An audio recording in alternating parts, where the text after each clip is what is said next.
Muy buenos días, presidente. Gracias por la oportunidad.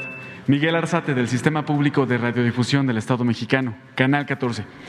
Esta semana, presidente, Bernardo Barranco, especialista en movimientos religiosos, habló que desde el sexenio de Calderón a la fecha van al menos 70 religiosos asesinados, 70 sacerdotes asesinados. De acuerdo con cifras de estudios sobre violencia contra grupos religiosos, también se presenta la extorsión, el robo a templos. Se registra que estos casos aumentaron a partir del gobierno de Calderón. En su sexenio, la cifra se duplicó a 4, la violencia que hubo en el sexenio previo. Llama la atención que Calderón, en sus mensajes sobre este caso, no habla de las víctimas, no habla de los sacerdotes, no habla de los jóvenes, sino de la estrategia que se sigue.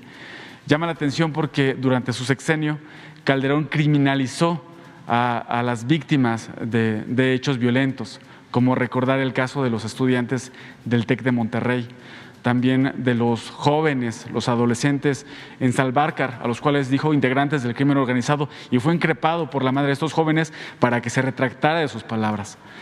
Presidente, la pregunta concreta es, se está viendo el tema de los sacerdotes, particularmente que son víctimas de la violencia, cómo protegerlos y qué reflexión hacer acerca de los señalamientos que hacen personajes políticos a esta estrategia de seguridad que en su momento solo criminalizaron a las víctimas. Pues la verdad es que no hacen mella, porque es muy irracional lo que plantean. Además, están defendiendo una estrategia fracasada. ¿Qué es lo que quieren? Que usemos toda la fuerza del Estado, que no nos tiemble la mano y que se aplique la ley del talión, ojo por ojo y diente por diente. Eso es la esencia del pensamiento conservador en esta materia. Eso es lo que llevó a Calderón a declarar la guerra. A lo que aquí hemos visto, ya no voy a seguir repitiendo, de que el mismo Moreira, siendo gobernador, cuando se establece una conversación con Calderón y Calderón le dice a estos: hay que arreglarlos. Y Moreira expresa: me diste miedo, Felipe.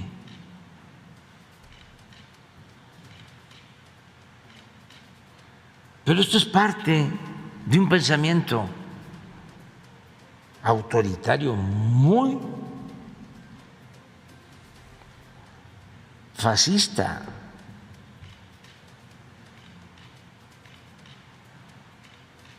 Entonces, ¿qué se puede esperar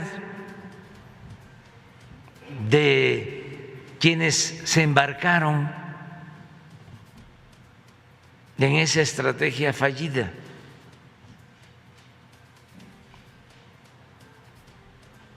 Pues que la defiendan con todo.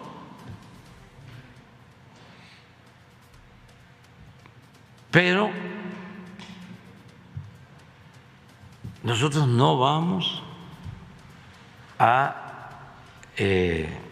modificar nuestra estrategia, que es opuesta a eso. Nosotros sostenemos que el ser humano no es malo por naturaleza, que son las circunstancias las que llevan a algunos a tomar el camino de las conductas antisociales.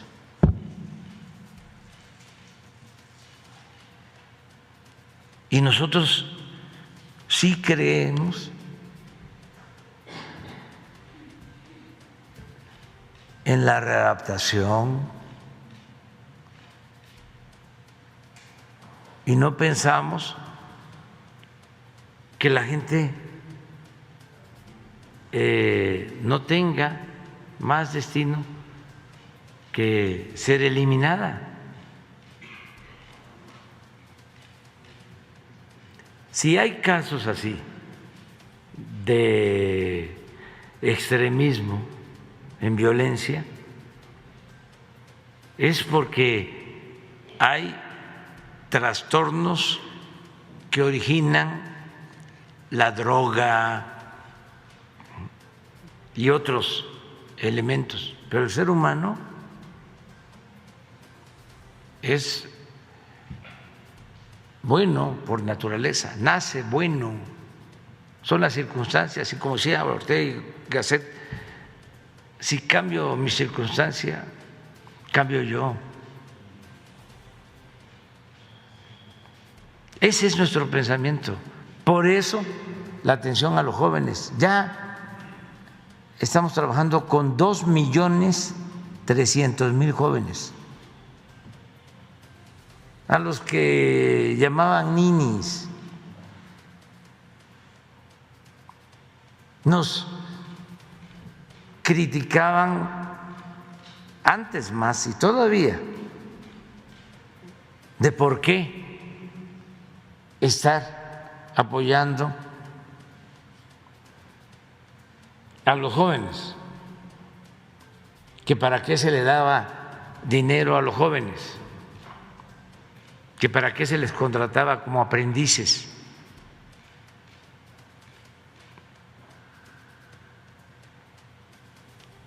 Nosotros no vamos a cambiar en eso. Pero además, hay estudios,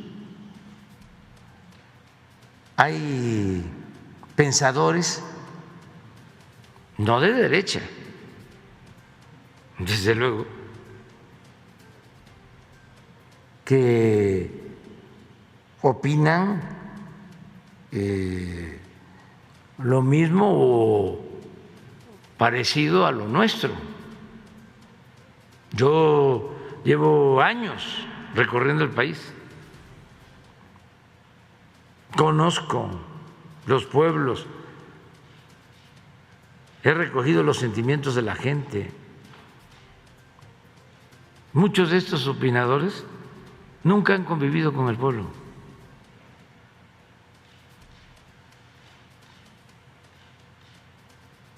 No saben qué es vivir en una comunidad, en un pueblo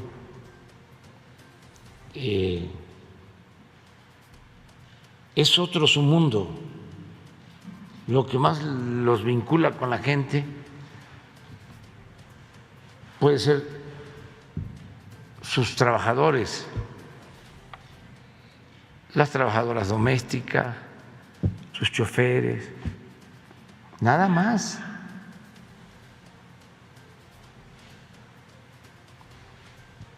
Y ni siquiera a ellos les tienen respeto.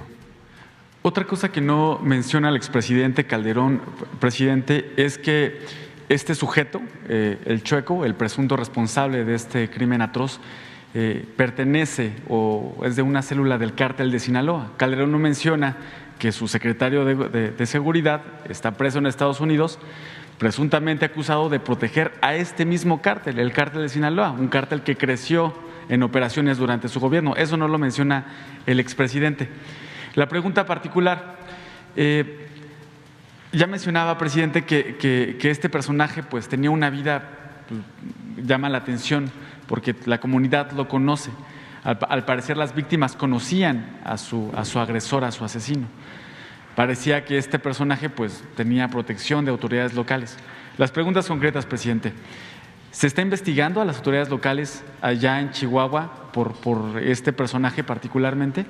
Y preguntarle si hay una investigación de la Fiscalía General de la República por la relación de García Luna con el cártel de Sinaloa, por esta presunta o probable protección que se dio durante el gobierno de Calderón a este cártel particularmente. Sí, hay investigaciones sobre esto último que preguntas. Y la protección de García Luna al cártel de Sinaloa en México. Sí, hay investigaciones. La vez pasada aquí se comentó y se dio un informe de las investigaciones que están abiertas. La misma Fiscalía dio a conocer sobre este asunto. Miren, en el caso de los sacerdotes asesinados, se va a hacer una investigación a fondo, porque no es nada más encontrar los cuerpos.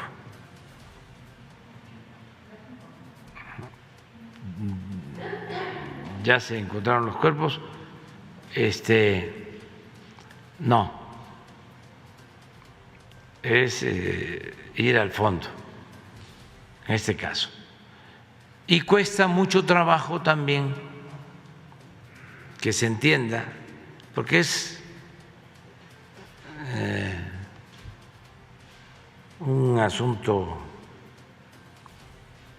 muy polémico,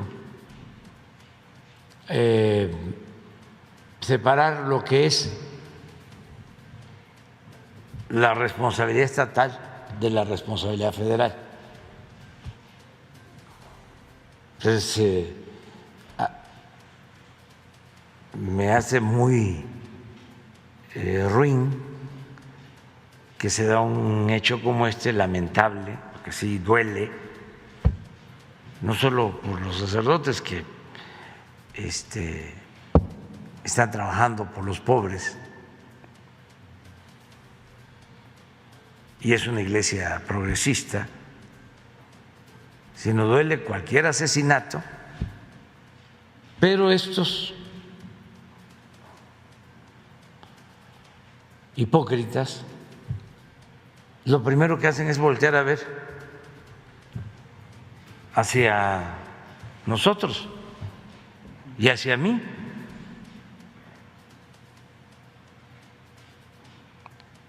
Y si actuamos en estricto apego a la ley y de acuerdo a nuestras responsabilidades como autoridades, que esto no es un asunto del Fuero Común, que no tiene que ver con una responsabilidad del gobierno local, y no mencionan eso. ¿Y cuánto tiempo gobernando del mismo grupo en Chihuahua? Y si hacemos un poco de historia, ¿qué no fue ese partido conservador el que hizo la alianza con Carlos Salinas?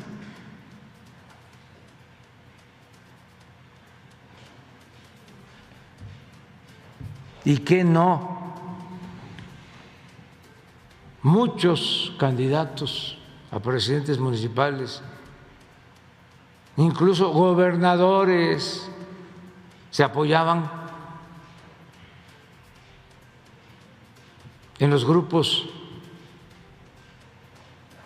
criminales.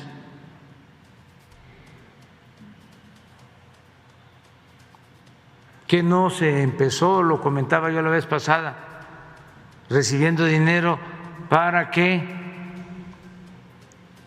cuando se ganara en el ayuntamiento se le entregara la Secretaría de Seguridad Pública, y por eso muchas policías municipales están al servicio de estos grupos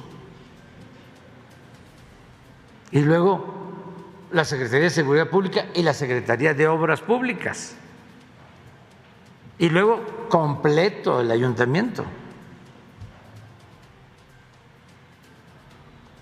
Se llegó al extremo de que ganaban elecciones presidentes municipales y al día siguiente los mandaban a llamar los jefes.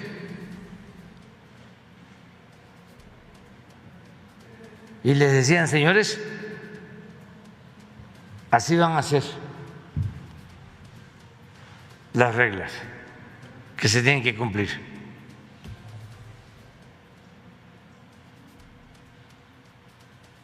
Nos tocaba a nosotros en la oposición de que había un fraude y era evidente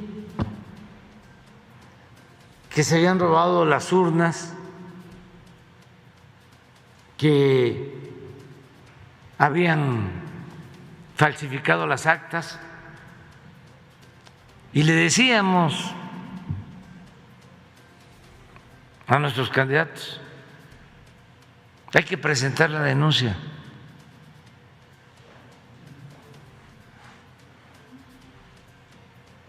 Y no se presentaba, porque ya estaban amenazados.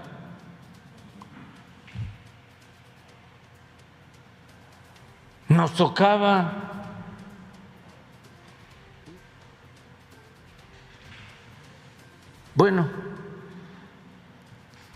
me acuerdo en el 88 teníamos posibilidad de ganar en varios municipios en Tabasco. Yo era candidato a gobernador, pero sobre todo teníamos la posibilidad de ganar en Nacajuca. Allí había yo trabajado como director del Centro Coordinador Indigenista Chontal y se postuló un buen candidato y estaba la plaza llena, el cierre de campaña. Y no se aparece el candidato nuestro.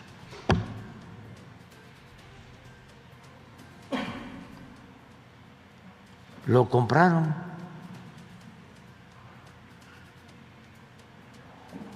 Una semana antes de la elección.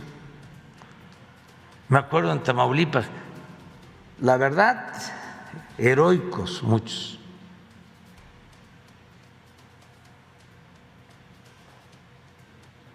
Que desaparecían los candidatos nuestros,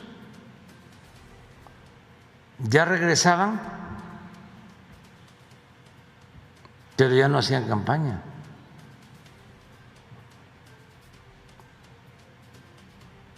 Eso era lo que imperaba.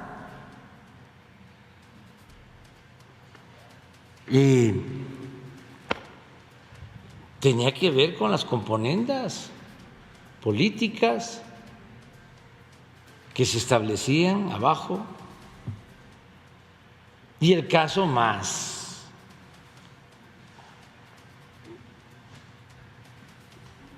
evidente, que no lo van a poder tapar, es el de García Luna. ¿Cómo?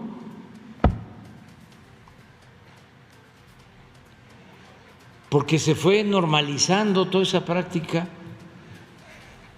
y se fue pensando de que estaba muy bien.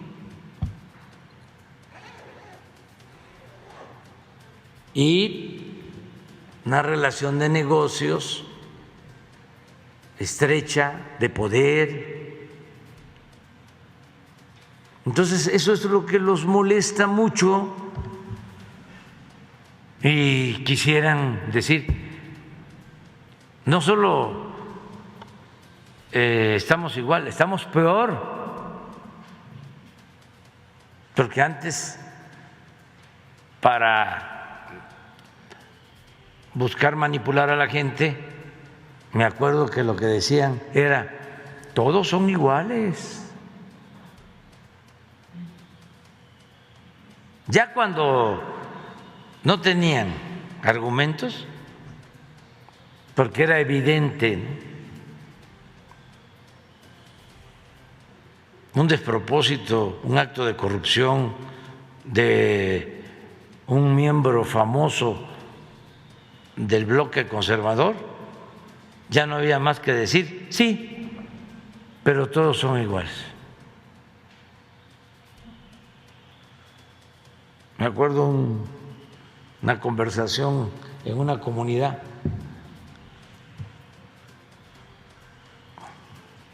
cuando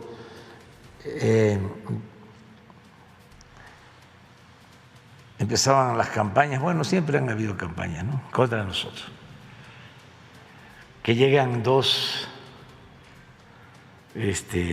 campesinos a una carnicería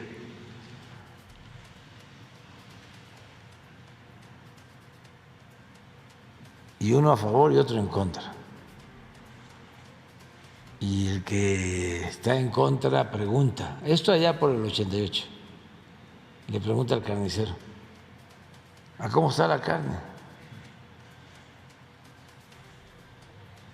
A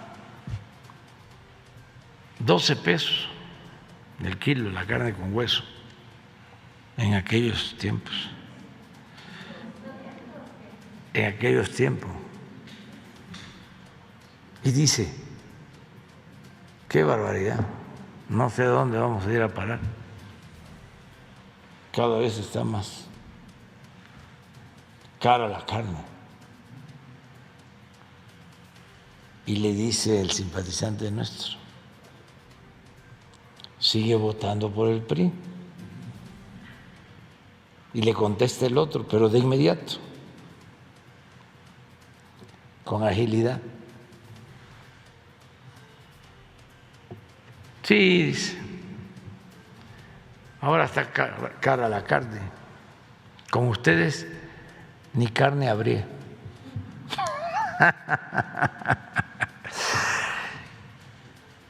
Eso es muy interesante, que haya debate, polémica, ¿sí? Y estos conservadores pues van a seguir, pero pues tenemos que continuar nuestro trabajo con la gente.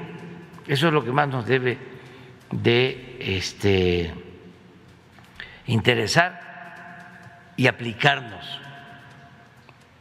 y evitar que haya estos actos dolorosos, que nadie pierda la vida, hacer nuestro trabajo y estar todos los días. Loret de Mola escribe una columna diciendo que para qué nos reunimos a las 6 de la mañana si no hacemos nada, y sus supuestas fuentes le dicen de que son reuniones aburridas o no sé qué. Habíamos quedado, pónganse de acuerdo, y porque no van a poder entrar todos, pero que sí me importa mucho que ustedes conozcan cuál es nuestra agenda diaria desde muy temprano, para que la gente sepa. Yo se las podría explicar, pero es mejor que ustedes puedan constatarlo. Que vayan por grupo la semana próxima, ¿sí? Que vayan por grupo de 5 a 10, ¿sí? 5 a 10, tú haces la lista, ¿sí?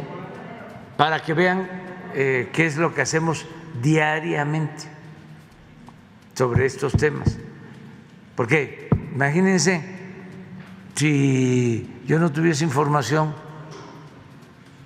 diaria, y no solo es la de la mañana, sino estoy constantemente todo el día recibiendo información.